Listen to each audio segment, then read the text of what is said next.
If being a journalist is hard in terms of whether people trust you, your motives or your principles, then imagine trying to build that in the polarised, violent, secretive world of Northern Ireland throughout the Troubles.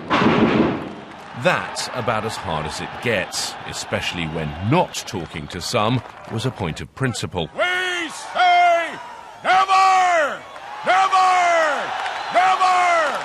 Deric Henderson, seen here on the left with a former RUC Chief Constable, had the advantage of being a local man, born to read those nuances of Northern Ireland society, nuances that outsiders often miss. He had access to those in power, but more, he seems to have had a little something that made both sides trust him and, more importantly, talk to him. If there's one word that I could find to describe Deric Henderson, it's integrity. And that's what he meant. I mean, his word was his bond. If it was off the record, it was off the record. It didn't go into a gossip circle. It stayed with him. If he was reporting a story, he reported it sensitively.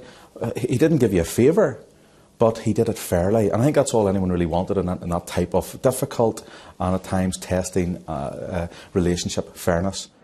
Building trust with one side might easily have built an equal and opposite reaction in the other, but Republicans seemed to trust him too. Feelings were very high following the death of Bobby Sands from hunger strike in the H-blocks of the Maze prison, the old Long Kesh Air Force Base. But Deric later sat down with other Republicans there, asking questions, yes, but being human too. I remember making him a cup of coffee and we shared a Kit Kat. And as he was leaving the wing, he shook my hand and he sort of joked. He said, well, the next time I see you, he says, I owe you a cup of coffee and a Kit Kat. I was released from prison the following year and I attended the Sinn Féin Ardèche in Dublin. And true to his word, Deric came over, he tapped me on the shoulder and he said, hey boy, I owe you a cup of coffee and a Kit Kat. And he took me out that lunchtime. And I think from that we just sort of have had a relationship over a number of years. Deric became so trusted that it was he who was handed the IRA's statement claiming responsibility for the Brighton bombing, whilst he kept relationships on the unionist side. And with Omar, when bombing came closer to his home, he held to a trusted formula to keep going. Deric always made sure at least what you said was recorded properly. There was never no attempt, if you like, to quote you out of context. And I think when you build it up over 45 years, then it's very obvious. He's the type of journalist that does well in the type of situation which he has been reporting.